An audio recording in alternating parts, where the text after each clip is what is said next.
Suspend అయిన తర్వాత మొట్టమొదటిసారిగా మీడియా సమావేశంలో పత్రికా సమావేశంలో మాట్లాడుతూ అటు తండ్రిని ఇటు అన్నను అలర్ట్ చేస్తూ చెప్పిన మాటలు ఇంకా ఆవిడ చాలా విషయాలు చెప్పారు.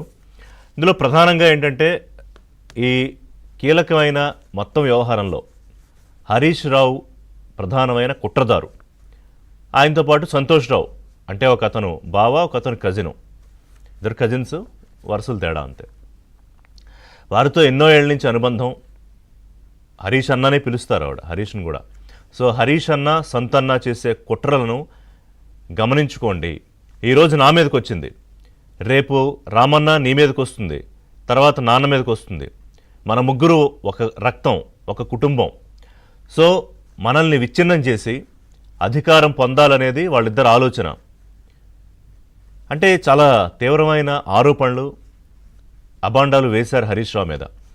కవిత అమెరికాకు వెళ్ళకముందు అంటే మే 2వ తేదీ వారు మొట్టమొదటిసారిగా ఈ బాంబు పేల్చింది ఎప్పుడంటే మే 2వ తేదీ తండ్రిని ఉద్దేశిస్తూ రాసిన లేఖ. మనం ఇప్పుడు ఏదైతే లేఖ చూస్తున్నామో ఆ లేఖ రాశారు.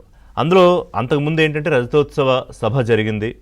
ఆ ఉత్సవాల్లో భాగంగా కేసీఆర్ స్పీచ్లో హైలైట్స్ ఏంటి, లోపాలేంటి, ఇంకా ఏం మాట్లాడితే బాగుండేది అనేది ప్రస్తావిస్తూ పార్టీ ఆర్గనైజేషన్లో ఉన్న లోపాలను చాలా స్పష్టంగా ఎత్తి చూపించారు. ఇలా చేసుంటే బాగుండేది, ఇలా చేస్తే బాగుండేది, వీళ్ళ మీదే ఫోకస్ ఉంది, వీళ్ళ మీద లేదు, ఉద్యమకారులు వదిలిపెట్టేస్తున్నారు. అంటే అప్పుడు పార్టీని నడిపిస్తోంది టెక్నికల్గా పార్టీ అధ్యక్షుడు కేసీఆరే కావచ్చు, కానీ వర్కింగ్ ప్రెసిడెంట్గా పార్టీ నడిపిస్తోంది కేటీఆర్. సో చాలా స్పష్టంగా కేటీఆర్ పార్టీ నడిపించే తీరు, ఆయన వ్యవహార శైలి మీద విమర్శలు చేశారు ఆవిడ. అలాగే ఈ గడిచిన 100-120 రోజుల్లో అంటే నిన్న సెప్టెంబర్ 2 అంటే మే 2 నుంచి 120 రోజుల్లో పలు సందర్భాల్లో కేటీఆర్ మీద పరోక్షంగా విమర్శలు చేశారు. కానీ అమెరికా వెళ్ళొచ్చిన తర్వాత ఆ బాణం ఇటు నుంచి ఇటు ఎందుకు మళ్ళీపోయింది, అన్న మీద నుంచి బావ మీదకి ఎందుకు పోయింది, అది కూడా చాలా తీవ్రంగా. ఆ అస్త్రాలు మామూలు అస్త్రాలు కాదు. ఇప్పుడు వారు పార్టీ నుంచి విభేదించడానికి, ప్రజల్లోకి వెళతానని చెప్పడానికి కారణాలు ఏమై ఉండాలి? ప్రజా సమస్యలను గతంలో అధికారంలో ఉన్నప్పుడు పట్టించుకోక ఇప్పుడు ప్రతిపక్షంలో కూడా ఉన్నప్పుడు పట్టించుకోవట్లేదు. కాబట్టి నా తెలంగాణ ప్రజల కోసం, నా బీసీల కోసం, ఇంకోళ్ళ కోసం, అంటే ఆవిడ బీసీ కాదు బట్ బీసీ కాకపోయినా ఉద్యమం చేయకూడదని ఏం లేదు, ఇలా ఏదో ఉద్యమిస్తున్నానని బయటకు వచ్చి ఉంటే బహుశా కవిత గారి మాటలకి కొంత శాంటిటీ ఉండుండేదా?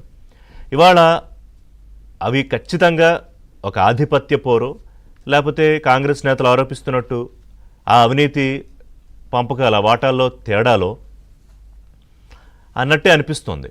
సార్ దాని గురించి చర్చిద్దాం. కానీ అసలు కవిత గారు మాట్లాడిన విషయాల్లో అసలు కేసీఆర్ కన్నా రాజకీయంగా చాణక్యుడు కానీ లేకపోతే స్ట్రాటజీలు రచించే రాజకీయ నాయకుడు కానీ గడిచిన 20 ఏళ్ళు 2001లో కదా ఆయన పార్టీ నుంచి టీడీపీ నుంచి డిఫర్ అయ్యి తెలంగాణ కోసం పార్టీ పెట్టింది. అంటే 25 ఏళ్లుగా ఆయనకి రాజకీయాలు నేర్పించే వాళ్ళు ఎవరన్నా ఉన్నారా?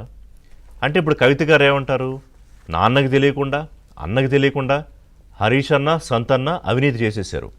కాళేశ్వరంలో దోచేసిన డబ్బే 2018లో 25 మందికి కోట్ల రూపాయలు ఫండింగ్ చేశారు. ఎందుకని నేను స్పెషల్గా ఫండింగ్ చేయాల్సి వస్తుంది పార్టీ డబ్బులు ఇచ్చిన కాకుండా? అంటే తన గ్రూప్ని బలం పెంచుకోవాలనుకున్నాడు. ఎవరికి వ్యతిరేకంగా? మన కుటుంబానికి వ్యతిరేకంగా. అదే కదా ఇప్పుడు కవిత గారు ఎస్టాబ్లిష్ చేయాలనుకుంటున్న పాయింట్. అలాగే 2018లో రామన్న నిన్ను ఓడించడానికి 60 లక్షలు పంపించాడు సిరిసిల్లకి. అలాగే గజ్వేల్లో నాన్న నిన్ను ఓడిద్దాం అనుకున్నాడు హరీష్ రావు. మన కుటుంబంలో విచ్ఛిన్నం తీసుకొచ్చి ముందు నన్ను బయటికి పంపించి, తర్వాత అన్న నిన్ను బయటికి పంపించి, తర్వాత నాన్నను బయటికి పంపించి పార్టీని హస్తగంధి అంటే ఇదేదో ఒక పొలిటికల్ సిరీస్లోనో సినిమాలోనో ఒక డ్రామా ఎలా అయితే రాస్తారో బ్రహ్మాండమైన స్క్రిప్ట్ అట్లా ఉంది కవిత గారు చెప్పేది. అంత అమాయకుడా కేసీఆర్? ఆయన చుట్టూ ఏం జరుగుతుందో తెలుసుకోలేడా పొలిటికల్గా? అవతల పార్టీల్లో ఏం జరుగుతోందో దానికి ఎత్తులు పై ఎత్తులు ఎలా వేయాలో ఆలోచించే కేసీఆర్ తన చుట్టూ ఏం జరుగుతోంది, తన చుట్టూ దెయ్యాలు ఎవరు? ఇప్పుడు నేను మొన్న అన్న 2 విషయాలు చెప్పా, కొత్త దెయ్యాలు వచ్చాయని. ఎందుకంటే ఇంతకుముందు చాలా స్పష్టంగా ఆవిడ దెయ్యం అన్నది కేటీఆర్ని ఉద్దేశించే పేరెత్తకపోయినా, కానీ ఇప్పుడు ఆ దెయ్యం పక్కకు పెట్టేసి అక్కడ అనురాగం, కుటుంబం ఇవన్నీ యాంగిల్ తీసుకొచ్చారు. కొత్త దెయ్యాలు ఎవరంటే భూతాలు హరీష్ రావు, సంతోష్ రావు. వాళ్ళు చేసారా చేయలేదా, చేయడానికి సమర్థం ఉందా లేదా అది కాదు అసలు నా పాయింట్. అది వాళ్ళ అంశం తేలుస్తాయి, సిబిఐకి ఇచ్చారు, కాళేశ్వరంలో అది తేలుతుంది.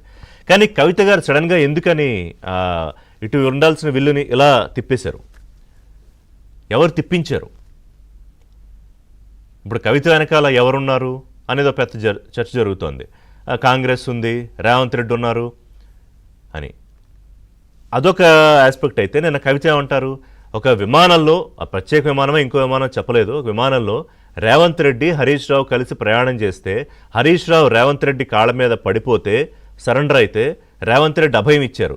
ఎస్, నువ్వు కుట్రలు చేయి, నీ వెనకాల నేను ఉంటాను అన్న. నిన్న దానికి ముఖ్యమంత్రి ఏమంటారంటే, ఇలాంటి చెత్తగాళ్ల వెనకాల నేను ఎందుకు ఉంటాను, నా తెలంగాణ ప్రజల ముందు నేను ఉంటాను, నా పాలమూరు ప్రజల వెనకాల ఉంటాను అని సీఎం చెప్పారు. నాకు పాలన చేసుకోవడానికి, సంక్షేమ పథకాలు అమలు చేసుకోవడానికి టైం సరిపోవట్లేదు, ఈ పిచ్చుకోవాలంతా నాకెందుకు, మీ అవినీతి వ్యవహారం, మీ పంపకాల్లో గొడవలోకి నన్ను లాక్కండి అని చెప్పి అన్నారు. ఇంకా కొన్ని కామెంట్స్ చేశారు. అంటే స్పష్టంగా. అలాగే మహేష్ గౌడ్ కూడా ఆయన అదే అన్నారు, అమ్మ ఇంత అవినీతి జరిగితే నీకు వాటా లేకుండా మొత్తం జరిగిందా, లేకపోతే అందులో తేడా వచ్చేవాళ్ళు నువ్వు బయటకు వచ్చావా, మాకేం సంబంధం ఇదంతా అని. అలాగే బీజేపీ నేతలు అందరూ కామెంట్ చేస్తున్నారు. సో ఇవాళ కవిత గారు ఏం చెప్పాలనుకున్నారు, అసలు ఆవిడ పార్టీ నుంచి ఎందుకు డిఫర్ అయ్యారు, పార్టీ నుంచి ఎందుకు సస్పెన్షన్ చేయించుకున్నారు? ఎందుకంటే సస్పెండ్ అయ్యేదాకా లాక్కున్నది ఆవిడే. అంటే పార్టీ ఉంటే అంత పోతే అంత అన్నాక ఏం జరుగుతుందో తెలియనంత అమాయకురాలేం కాదుగా కవిత. ఆవిడ చెప్పినట్టు 20 ఏళ్ళుగా ఆవిడ రాజకీయాల్లో ఉన్నారు.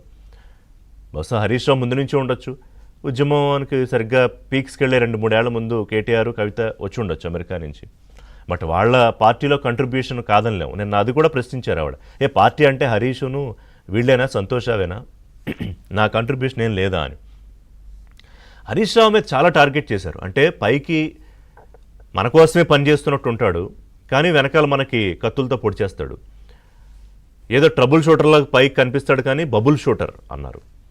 ఆవిడ మాట్లాడేటప్పుడు అది బబులో డబులో అర్థం కాలేదు. కాసేపు ఫస్ట్ డబుల్ అనుకున్నారు, తర్వాత బబుల్ షూటర్ అని క్లారిటీ వచ్చింది.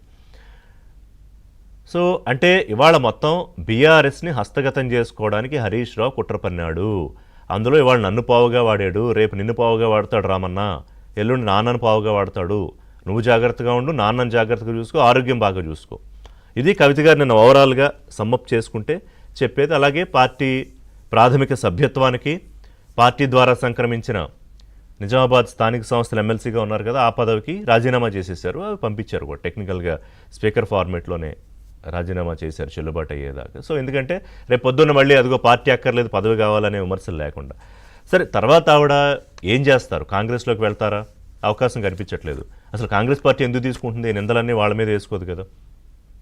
బీజేపీలోకి వెళ్తారా అంటే అసలు మొదలైంది అక్కడే, నాన్న నువ్వు బీజేపీతో సరిగ్గా వ్యవహరించట్లేదు, పార్టీ విలీనం ప్రపోజల్ వచ్చినప్పుడు నువ్వు సరిగ్గా రెస్పాండ్ అవ్వలేదు, ఏదో ఈ మొత్తం వ్యవహారం అంతా. సో బీజేపీలోకి వెళ్ళరు.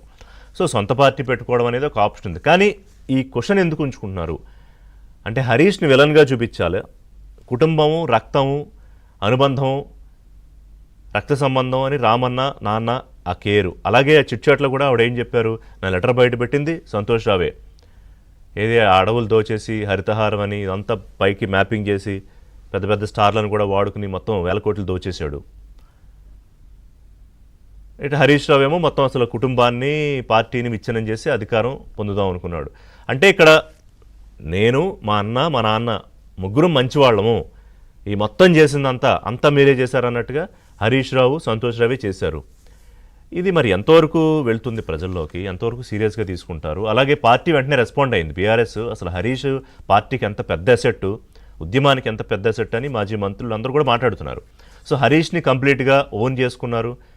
ఈవెన్ కేటీఆర్ కూడా మొన్న 6 అడుగుల బుల్లెట్ అసెంబ్లీలో కాంగ్రెస్ వాళ్ళకి పాఠాలు చెప్పారని దాన్ని కూడా ట్వీట్ చేశారు. సో ఈవిడేమో మనందరం ఒకటంటే ఇప్పుడు నువ్వు వేరే, మేమందరం ఒకటని పార్టీ చెప్తోంది. ఇది కుటుంబ పంచాయతీ అసలు ఎందుకు మొదలైంది, ఇందులో కాంగ్రెస్ని ఎందుకు లాగుతున్నారు, కాంగ్రెస్ పార్టీ చెప్పే సమాధానం కరెక్ట్గానే ప్రజల్లోకి వెళ్ళిందా, అసలు ఏం చేయాలనుకుంటున్నారు కవిత? ఆవిడ బాణం ఎక్కుపెట్టిందే వరకు అది కరెక్ట్గా వెళ్తోందా లేకపోతే గురి తప్పిందా? చిన్న బ్రేక్ తర్వాత మాట్లాడదాం.